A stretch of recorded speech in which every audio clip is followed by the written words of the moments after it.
Sir हाल ही में तो Jodhpur media इधर लगता है। हाँ, सर हाल ही में आपने एक बयान देते हुए कहा कि जहाँ मैं फोन कर देता हूँ न्याय सामने आ जाता है। अब तो अनिता हत्याकांड में सीबीआई भी आ गई है सर, क्या कहेंगे सर? सीबीआई जांच चल रही है। निश्चित रूप से जो चेहरे इस हत्याकांड को अंजाम देने के पीछे थे उसमें बड़े नाम भी हैं जिनके खिलाफ एफआईआर लॉन्च हुई, उनसे आगे भी कड़ियाँ जुड़ी हुई मिलेगी। और निश्चित रूप से ऐसे मर्डर जो कहीं न कहीं व्यवस्था को चुनौती देते हैं, आखिर किस हद तक लोग जा सकते हैं, कितने बड़े लोग इसके अंदर इन्वॉल्व होंगे। कई सफेद पोस्ट भी आएंगे, कई अधिकारी भी आएंगे। इसमें बड़े राज अनिता हत्याकांड के अंदर सीबीआई खोलेगी। सर विधानसभा विधानसभा में कांग्रेस को माफी मांगनी थी तो 7 दिन खराब क्यों किए? आखिर माफी मांगी और 2 बार माफी मंगवाई। आप देखिए, भारतीय जनता पार्टी के लोगों को कांग्रेस को अपमानित करने का मौका मिला कि वापस बोलिए आप।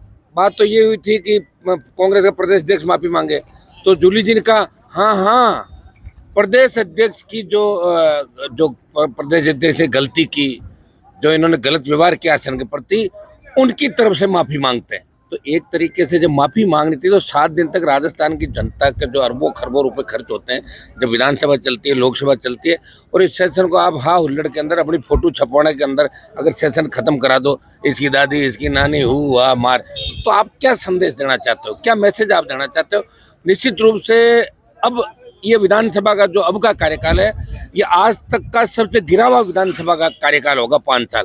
क्योंकि न तो सत्ता पक्ष के अंदर दमदार लोग है, न कोई अच्छे वक्त है, और विपक्ष के अंदर जो लोग लीड कर रहे हैं ऐसे नजर आ रहे जैसे कार्टूनिस्ट होता है ना, कार्टून हो गया आपके। कार्टूनिस्ट तो कार्टून बनाता है, लेकिन ये कार्टून है ज्यादातर लोग, जो हाउस के अंदर जिस तरह की हरकतें करते हैं, सुबह कुछ, दोपहर को कुछ और शाम को कुछ। तो राजस्थान की जनता ये नज़ारा देख रही है। निश्चित रूप से कांग्रेस बीजेपी से राजस्थान की जनता उब चुकी है, उनको नया विकल्प मिला नहीं। और पहले भी क्या राजस्थान की जनता थर्ड फोर्थ की तरफ रही नहीं, हमेशा गठबंधन के साथ रही है। अब राजस्थान की जनता थर्ड फोर्स के साथ रहेगी। और आने वाला जो 28 का चुनाव है उसमें भारतीय जनता पार्टी कांग्रेस जो एक यहाँ व्यवस्था बनी होगी, एक बार कांग्रेस एक बार बीजेपी, इसको छोड़ के राजस्थान का जवान बदलाव करेगा। और दूसरे राज्यों की तर्ज पे यहाँ भी तीसरी ताकत खड़ी होगी राजस्थान के अंदर। जिस तरह अपराध बढ़ रहे हैं, जिस तरह बेरोजगारी बढ़ रही है, पेपर लीक की घटनाएं, जिस तरह कांग्रेस बीजेपी हाथ मिला रही है आपस के अंदर। बीजेपी जिस तरह जब विपक्ष में थी तो पेपर लीक के लिए क्या कर रही थी कि पेपर लीक आरोपियों को हम पकड़ेंगे, सीबीआई जांच करेंगे, उन अपराधों को लीक करेंगे, लेकिन कोई घोषणा दोनों बजट हो रही है आगे, उससे पहले भी सवा साल करें। भजन लाल जी सिर्फ टाइम पास करें, और भजन लाल जी को टोटल 2 4 5 अधिकारी ही चला रहे हैं। उनको खुद ही पता नहीं कि एक मुख्यमंत्री के दायित्व क्या होते हैं, कर्तव्य क्या होते हैं, और मुख्यमंत्री को क्या क्या काम करना चाहिए। एकदम से लोड ज़्यादा दे दिया उनको, तो अभी लोड को सहन नहीं कर पा रहे हैं। तो ये हालात राजस्थान के अंदर बने। इसलिए विपक्ष की सारी लड़ाई हम लोगों को सदन में हमारे मेंबर नहीं, लोकसभा के अंदर मजबूती की हम लड़ाई लड़ रहे हैं लोकसभा में। और राजस्थान में भी आप देख रहे हैं कि सड़कों पे जो संघर्ष है आरएलपी का हमारा, वो आपसे छुपा नहीं। हर जाति, हर वर्ग और अन्याय के खिलाफ हम लड़ रहे हैं और न्याय भी दिला रहे लोग। देखिए डॉक्टर साहब उस समय अगर जब हम लगातार डॉक्टर साहब हमने लड़ाई लड़ी राजस्थान के अंदर हुंकार रैलियों के माध्यम से, वो भी पूरे ईस्टर्न राजस्थान में लगे थे, और एक बहुत बड़ा जलजला राजस्थान के अंदर आया था। लोग कह रहे थे कि घनश्याम जी, किरोड़ी लाल मीणा और हनुमान बेनीवाल मिलकर 70 से ज़्यादा सीट लाएंगे।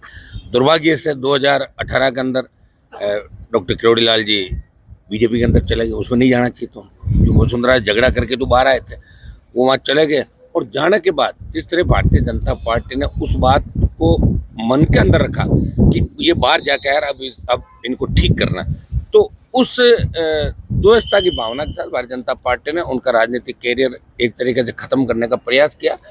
डॉक्टर साहब लड़ने वाले मजबूत राजनेता है, संघर्षशील नेता है। तीसरे मोर्चे की बात की शुरुआत राजस्थान के अंदर करी, हम साथ खूब लड़ाई हमने लड़ी। लेकिन भारतीय जनता पार्टी के अंदर उनको जिस तरह के विभाग दिए, आप विभाग के अंदर भी वो काम नहीं कर पा रहे हैं, उनकी तरफ कोई देखता नहीं, उनके टेलीफोन नहीं उठाते। और जिस तरह 2 साल के अंदर भारतीय जनता पार्टी ने मिलकर उनके भाई को चुनाव हराया, तो कहीं न कहीं उनके मन के अंदर वो पीड़ा है। और मैं डॉक्टर साहब को आह्वान करता हूँ कि आप अंदर जो घुटन महसूस करें, आपको घुटन की आवश्यकता नहीं। राजस्थान की जनता आपके साथ हो, बीजेपी को छोड़ें, हमारे साथ आए। थर्ड मोर्चा आपका इंतजार करा, वापस हम लोग बनाते हैं। और ये 1-2 साल ऐसे ही निकल जाएंगे। और आगे अगर रहोगे तो इसी तरह बीजेपी के बाद फिर इधर तो उम्र तो बढ़ती जा रही है, उम्र तो वापस आएगी नहीं। तो मैं किरोड़ी लाल जी को यही कहूँगा कि बीजेपी में आपका कोई मान सम्मान नहीं। बीजेपी मन से किसानों को नापसंद करती है, हम लोगों को कभी पसंद नहीं करेंगे। इसलिए हमें बीजेपी के खिलाफ लड़ाई लड़नी राजस्थान की सड़कों पे, और कांग्रेस को भी खत्म करना। कांग्रेस सिर्फ किसान, जवान और अल्पसंख्यक के नाम पे हमेशा सीट ले आती है, वोट बैंक के नाम से सीट ले आती है। इनको पता है वही गहलोत के राज के अंदर जिस तरह खनन माफिया पनपा, वही भजन लाल जी के यहाँ सेट हो गया और वापस सेट। उनका पता है कि एक बार ये परिपाटी बन गई तो नेता भी ऐसा ही काम करेंगे। ये अपने बच्चों को कामयाब करने के लिए किसी भी हद तक गिर सकते हैं। इन बातों को ध्यान पे रखते हुए तमाम जो भी नेता जिनका मन नहीं लग रहा कांग्रेस बीजेपी का, हम तो उनको आह्वान कर रहे हैं। जो नौजवान है पहली बार के विधायक हम देखते हैं, बढ़ने को बातें कुछ भी करते हैं, वहाँ जाके प्रणाम करते हैं नजर आते हैं, एक ट्रांसफर के लिए, एक पोस्टिंग के लिए। उनको कहते हैं कि आप राजस्थान को बचाने के निकले। बहुत बड़ा अभियान हम जल्दी छेड़ेंगे और इस प्रदेश के अंदर कोशिश करेंगे कि लोग मजबूत है, हमारा जो इतिहास है उसको एक बार लोग याद करें कि हम राजस्थान की किस मिट्टी से आते हैं। खाली गीतों में गाने थोड़े होगा। यहाँ अभी मर्दानगी लोगों ने दिखाई नहीं, राजस्थान के लोगों ने। मर्दानगी जब मानी जाएगी जब यहाँ की पार्टी राजस्थान में सत्ता के अंदर आएगी। सर अभी